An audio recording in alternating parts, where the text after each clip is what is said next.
Hello दोस्तों, तो कैसे हैं आप लोग। मैं हूं आपका दोस्त अजीत सिंह और आज आपके लिए लेके आया हूं नीट फेज 2 का वीडियो, जिसमें आपको मैं सब जानकारी इन्फॉर्मेशन बताने वाला हूं कि कैसे कैसे आपको नीट फेज 2 का भरना है। आपको पूरी प्रॉपर इन्फॉर्मेशन देने वाला हूं, तो बने रहिए मेरे मेरे इस वीडियो में अंत तक। तो सबसे पहले आप देखेंगे पेज नंबर 1। जैसे ही आप नीट वाले पेज में जाएंगे, जहाँ पर आपको लिखना है NIC.in में जाएंगे। जैसे आप गूगल पर सर्च मारोगे क्रोम पर, वहाँ पर क्या होगा, वहाँ पर आपको सबसे पहले एक पेज खुलेगा जिसमें आप नीचे जाओगे, उसमें लिखेगा नीट फेज 2 करेक्शन, जहाँ पर आपको ओके करना है। उसके बाद जैसे आप उधर जाओगे, उधर में सबसे पहले पेज नंबर आएगा 1, जिसमें क्या होगा, एप्लीकेशन नंबर, जो आपका एप्लीकेशन नंबर है वो डालना पड़ेगा। और उसके बाद जो पासवर्ड आपने पहले बनाया था, जिस टाइम आप फॉर्म भर रहे थे, तो वो पासवर्ड लगाना पड़ेगा। उसके बाद एक सिक्योरिटी पिन आएगा, वो सिक्योरिटी पिन लगाओगे। उसके बाद सबमिट करने के बाद आप पेज नंबर 2 में आएंगे, और पेज नंबर 2 में आपको कुछ ऐसा दिखाएगा, जिसमें आपको व्यू रजिस्ट्रेशन फॉर्म दिखाएगा, व्यू एप्लीकेशन फॉर्म दिखाएगा, व्यू डॉक्यूमेंट फॉर्म दिखाएगा, व्यू फीस रिसिप्ट दिखाएगा। उसके बाद वेरीफाई मोबाइल नंबर और वेरीफाई ईमेल आईडी। जिन लोगों ने पहले वेरीफाई नहीं किया था मोबाइल नंबर या ईमेल आईडी, तो उनके लिए ये है। वहाँ पर आप अपने वेरीफाई कर सकते हैं अपने मोबाइल को और ईमेल आईडी को। ये अगर जिनका वेरीफाई है, जिनका मोबाइल नंबर उनके पास है, तो उनको ये ज़रूरत नहीं है। उसके बाद जैसे ही आप अगर उसके बाद नीचे जाएंगे, उसमें लिखेंगे नीट फेज 2 का, जो नीट फेज 2 है, उसमें क्या होगा कि आपका जो नंबर दिया होगा, वो आपका नंबर दिया होगा। वहाँ पर आपको क्या करना है, यहाँ पर अगर आप नीचे जाएंगे तो उसमें लिखा है नीट फेज 2 आएगा, तो उसमें आपको ओके करना है। आप जैसे ही ओके करेंगे, तो वहाँ पर आपका आएगा मोबाइल नंबर, जो आपने मोबाइल नंबर दिया था उस टाइम जब आप फॉर्म भरे थे, उस टाइम का आएगा। वहाँ पर आपको एक OTP मिलेगा उस मोबाइल नंबर पर, जो OTP यहाँ पर लगानी है। और जैसे ही आप OTP लगाते हैं, तो आप सीधा पहुँच जाएंगे पेज नंबर 3 में। ओके, जहाँ पर आपको कुछ ऐसा मिलेगा, जिसमें आपको कैंडिडेट नेम होगा, डेट ऑफ बर्थ होगा, जेंडर होगा, फादर्स नेम पहले होगा, याद रखना दोस्तों, father's name, mother's name, nationality. अब नेशनलिटी, बहुत से मैक्सिमम बच्चे क्वेश्चन पूछ रहे हैं कि नेशनलिटी में क्या करना है। नेशनलिटी में अगर आप इंडियन हो तो आपको कोई ज़रूरत नहीं है, वहाँ पर आपका आया होगा कि आप इंडियन है। अगर आप जैसे नेपाल से हो या भूटान से हो या बांग्लादेश से हो, तो आपको उस नेशनलिटी का लिखना पड़ेगा। उसमें कुछ डॉक्यूमेंट वेरिफिकेशन अभी नहीं करना है, जब आपको कॉलेज अलॉटमेंट होगा तब जाके आपको उसका सब कुछ करना है। तो अभी आप ज़्यादा चिंता मत कीजिए, इसमें नेशनलिटी में आपको कुछ नहीं मांगता है। उसके बाद आएगा, उसके बाद ये आएगा, उसके बाद क्लास 12 पास आउट। अगर क्लास 12 पास आउट हो गए, कौन से स्टेट से आपने क्लास 12 पास आउट किया है वो पूछेंगे, तो आप लिख सकते हैं जिस भी, अगर जैसे राजस्थान से या दिल्ली से, कहीं से भी अगर आपने किया है तो वो आप लिख सकते हो। उसके बाद उसके बाद आएगा कैटेगरी में क्या आएगा कि आप क्या है, जनरल है, EWS है, या OBC है, OBC NCL है, ST SC। उसमें याद रखना दोस्तों, सिर्फ ये आपको बताना है कि आप क्या है। उसमें आपको डॉक्यूमेंट कुछ वेरीफाई नहीं करना पड़ेगा। जैसे आप सब पूछ रहे हैं क्वेश्चन कि हमारे पास EWS की सर्टिफिकेट अभी नहीं है, हम बनाने जा रहे हैं, तो इस टाइम आपको ज़रूरत नहीं है। जब आपको अलॉटमेंट होगा तब आपको ये सब कुछ जरूरत होगी, उससे पहले आपको कुछ नहीं होगा। उसके बाद है एडिशनल कैटेगरी क्या होता है, जो मतलब PW स्टूडेंट, जिसका कोई डिसेबिलिटी होता है, तो उसके लिए ये एडिशनल कैटेगरी। अगर आप उसमें नहीं आते तो आप नो लिखेंगे, अगर आते हैं तो येस लिखेंगे, और उसमें आपको कैटेगरी पूछा जाएगा, तो आप उसमें अपने आप भर सकते हैं। उसके बाद डायबिटिक के बारे में पूछता है, अगर आप डायबिटिक है तो येस नो, वो आपका पहले से हो चुका है। जो आपने जब फॉर्म भरा था तो उसमें आपने लिख दिया होगा कि नो येस, तो उसमें आपको कोई चेंजेस नहीं मिलेगा। तो आपका उधर लिखा होगा पहले से कि नो येस, आपने जो फॉर्म पहले भरा था तो उसका। उसके बाद रेजिडेंस भी आपने पहले भरा होगा, कौन सा कंट्री में आप रहते हो। आप इंडिया के हो तो ठीक है, अगर और किसी कंट्री के हो तो आप उधर भर सकते हो। उसके बाद ड्रेस कोड में भी आपने पहले भर चुके हैं, तो आपको कोई ज़रूरत नहीं है ऐसा करें। अप्लाई फॉर नीट UG, वो भी आपका पहले से आया होगा उसमें, तो आपको उसका भी कोई चेंजेस कुछ मिलेगा नहीं। उसके बाद नेक्स्ट पेज पर जाते हैं अपन। नेक्स्ट पेज में आता है, अगर आप नीचे जाएंगे, उस पर आता है एजुकेशनल डिटेल में याद रखना दोस्तों, उसमें क्लास 10, 11, 12 तीनों के मांग रखे हैं। तो आपको क्या क्या चाहिए, तो वो मैं आपको बता रहा हूँ। सबसे पहले आएंगे पास स्टेटस। अगर आप मतलब क्लास 10 पास कर चुके हैं, तो आप उधर में पास्ट लिखा होगा, आप पास्ट लिख देंगे। उसके बाद आएगा ईयर ऑफ पासिंग, आपने कौन सी ईयर में उसको पास किया है तो वो लिख देंगे। उसके बाद क्वालिफाई एग्जाम कोड, ये कुछ ऐसा नहीं है ये उधर में मिलेगा, वो सिर्फ एक ही होगा। आप जैसे क्वालिफाई एग्जाम कोड के ऊपर क्लिक मारोगे तो उधर में आएगा 10th और इक्विवेलेंट, तो आप उस पर ओके कर देना। उसके बाद आएगा प्लेस ऑफ स्कूलिंग, कि आपने जो आपका स्कूल था वो रूरल में था या अर्बन में, या रूरल मतलब जो गाँव के एरिया में था या अर्बन में, जहाँ पर कंट्री मतलब जहाँ पर सिटी एरिया में था, तो आप उधर आप बता सकते हैं। अगर आप रूरल है तो रूरल करना, अर्बन है तो अर्बन करना।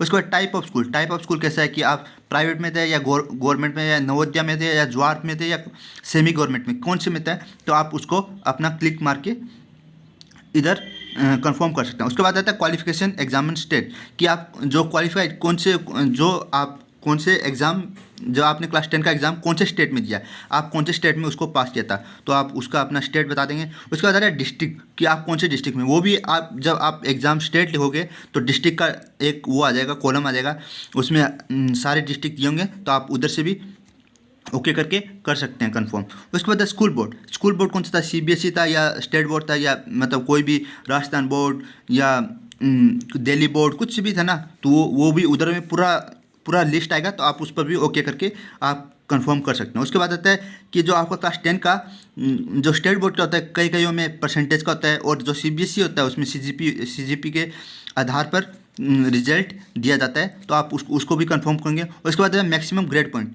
मैक्सिमम ग्रेड पॉइंट क्या होता है कि अगर परसेंटेज है तो 100% होगा, सीजीपी है तो 10 आएगा, तो आपको उधर में भी लिस्ट मिल जाएगा, उसमें आपको ये कर सकते हैं। उसके बाद यहाँ पर मैं एक भूल गया हूँ, जहाँ पर आपको ये बताना है कि आपको कितने सीजीपी ऑब्टेन हुए थे। इसके नीचे तुरंत बात आप कहेंगे कि कितने सीजीपी आपको ऑब्टेन हुए थे, वो आप लिख देना, तो आपको, या कितने परसेंटेज आपको ऑब्टेन हुए थे वो लिख देना, वो आप मतलब इधर लिख सकते हो। उसके बाद आता है roll number, roll number class 10 का जो आपका रोल नंबर था, जो आपकी मार्कशीट होगी उसके ऊपर रोल नंबर लिखा होगा, तो आप उसको इधर रोल नंबर लिख सकते हैं। उसके बाद स्कूल नेम क्या होता है। उसके बाद जैसे दोस्तों ये भरोगे तो उसके नाम, जैसे आपने ये कंफर्म किया ना, तो उसके बाद नीचे में आपका स्कूल नेम और पिन कोड अपने आप आ जाता है। जैसे आप उस पर इधर नीचे जाओगे और इधर स्कूल नेम आएगा तो उस पर कंफर्म कर देना, और आपका स्कूल नेम अपने आप और पिन कोड भी अपने आप आ जाता है। उसके बाद आता है क्लास 11 की डिटेल। क्लास 11 की डिटेल क्या क्या चाहिए आपको, देखो उसमें पास्ट स्टेटस जैसे सेम था, इसमें जैसा है पास्ट स्टेटस, पास्ट लिख दें, ईयर आपको वो कौन सी ईयर में आपने पास आउट किया था, क्वालिफाई एग्जाम कोड क्लास 11 और इक्विवेलेंट, प्लेस ऑफ स्कूलिंग कहाँ की थी, सेम के सेम जो ऊपर है। टाइप ऑफ, उसमें भी टाइप ऑफ स्कूल पूछा जाता है क्लास 11 वाले में, इसमें भी क्वालिफिकेशन स्टेट पूछा जाता है, उसका डिस्ट्रिक्ट पूछा जाता है, स्कूल बोर्ड पूछा जाता है, उसका रिजल्ट मोड होता है। अब रिजल्ट मोड में देखिए आप, रिजल्ट मोड तक सब कुछ सेम रहेगा। रिजल्ट मोड अगर परसेंटेज है तो ठीक है, सीजीपीए तब भी ठीक है, आप बता सकते हैं। उसमें आपको क्या क्या बताना है, उसमें आपको कि आप टोटल मार्क्स आपको कितने थे, 500 मार्क्स के टोटल मार्क्स कितना पेपर का होता है, तो 500 मार्क्स उसमें कितने ऑब्टेन हुए थे, और जैसे आप मार्क्स ऑब्टेन लिखोगे नीचे परसेंटेज हुए तो परसेंटेज, सीजीपी होंगे तो सीजीपी, आप उसको बता सकते हैं। उसके बाद रोल नंबर, दोस्तों इसमें क्या होता है कि रोल नंबर में सब लोग कंफ्यूज हो रहा है कि रोल नंबर क्या लिखिए, क्योंकि हर किसी का कन्फ्यूजन है। जो क्लास में आपका रोल नंबर था, जैसे फर्स्ट था, सेकेंड था, अगर फर्स्ट है तो 001, अगर सेकंड है 002 लिख देना, ऐसे ऐसे आता है। कईयों का अलग अलग स्टैंडर्ड होता है, जैसे कई स्कूलों में रोल नंबर अलग अलग टाइप से लिखा जाता है, तो आप अपना रोल नंबर लिख सकते हैं, जो अपने स्कूल में रोल नंबर था तो उसके हिसाब से अपने बता सकते हैं। उसके बाद क्लास 12 का जो डिटेल, क्लास 12 का डिटेल क्या होता है कि क्लास 12 का डिटेल आपको इतना नहीं चाहिए, क्योंकि आपने पहले जब फॉर्म फिलअप किया था तो उस टाइम आपने क्लास 12 की डिटेल भर दी थी, तो इसमें आपको ज़्यादा नहीं पूछेगा, वही डिटेल वापस आ जाएगी, जहाँ पर जैसा आपने लिखा था कितने मार्क्स ऑब्टेन हुए थे, कितना कुछ भी। उसमें सिर्फ एक एडिशनल हुआ, उसमें क्या होता है सब्जेक्ट वाइज, सब्जेक्ट का अलग अलग मार्क्स पूछा है। इसमें क्या होता है, इसमें मैं आपको बताता हूँ, इसमें आपको ज़्यादा क्या पूछेंगे, जो इंग्लिश सब्जेक्ट है इसमें आपको बताने कि आपके कितने मार्क्स आए थे, इसमें ये बताना है मार्क्स ऑब्टेन, और इसमें टोटल मार्क्स, तो आप इंग्लिश में कितने आते हैं इसमें याद रखना दोस्तों। अगर आप सीबीएसई से हैं तो सीबीएसई में अगर आप अपनी मार्कशीट देखेंगे, उसमें फिजिक्स ऊपर दिया है और केमिस्ट्री नीचे दिया है, तो आप अच्छे से भरेंगे उधर में, आप मतलब जल्दबाजी में केमिस्ट्री को नीचे मत भर देना। जैसे सीबीएसई में देखेंगे तो ऊपर नीचे है थोड़ा, आप उसको देख सकते हैं। और अच्छे से भरना है इसको। इसके बाद इंग्लिश में जैसे आपको इसमें 100 मार्क्स में से होता है सब कुछ 100 मार्क्स होता है। इसमें दोस्तों प्रैक्टिकल और थ्योरी दोनों प्लस कर लेना। वैसे तो प्लस किया हुआ मिल जाता है आपको, उसमें आपको आप पीछे में देखेंगे सीबीएसई के, अगर सीबीएसई होगा तो देखेंगे स्टेट बोर्ड में भी आपको मिलता है। तो आप टोटल मार्क्स लेंगे जो 100 में से कितने ऑप्शन है, जो थ्योरी प्लस प्रैक्टिकल दोनों होता है, थ्योरी प्लस प्रैक्टिकल होता है, उसमें आपको 100 मार्क्स से कितने मार्क्स मिले वो आप देखते हैं। उसके बाद प्रेजेंट एड्रेस भी आपने पहले भर चुका है, जब आप फॉर्म भर रहे होंगे तब भी भर चुके हैं, तो आपको इतना उसका टेंशन लेने का कोई ज़रूरत नहीं है। उसके बाद ऑक्यूपेशन में क्या होता है, फादर की कितनी ऑक्यूपेशन है, उसका मतलब वो उनकी मतलब कितने पढ़े लिखे हुए हैं वो लिख सकते हैं आप। मदर का भी लिख सकते हैं, अगर मदर जैसे आपकी मतलब अगर मदर हाउस वाइफ है तो आप नीचे जाएंगे तो उसमें लेंगे अदर्स में आ जाएगा। अगर अदर्स है उसमें इंक्लूडिंग हाउस वाइफ भी आता है, इंक्लूडिंग हाउस वाइफ, तो आप अदर्स में लिख देंगे मदर्स का।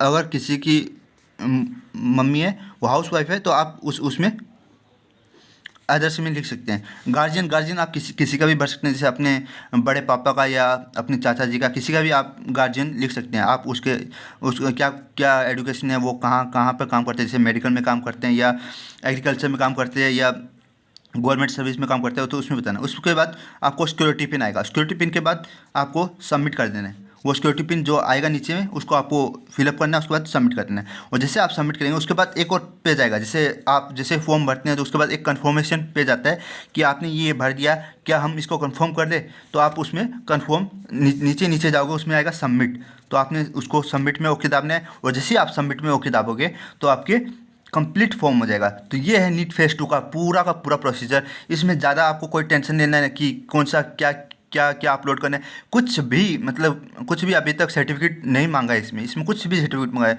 बस नॉर्मल पूछा गया कि आपका जो क्वालिफिकेशन वो डाटा वही पूछा गया और कुछ भी नहीं पूछा गया है। क्लास 10, 11 और 12 का, हाँ क्लास 11 का थोड़ा आपको हो सकता है प्रॉब्लम, हो सकता है किसी के पास नहीं हो, तो हो सके तो स्कूल से मंगवा लीजिए।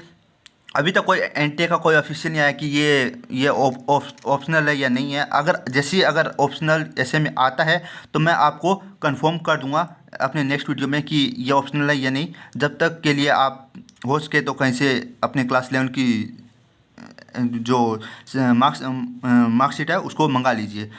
और अगर वीडियो आपको अच्छा लगा तो प्लीज़ चैनल को सब्सक्राइब कीजिए और लाइक कीजिए, ताकि मैं अच्छे से अच्छे वीडियो आपके लिए लेके आऊँ। और थैंक यू सो मच।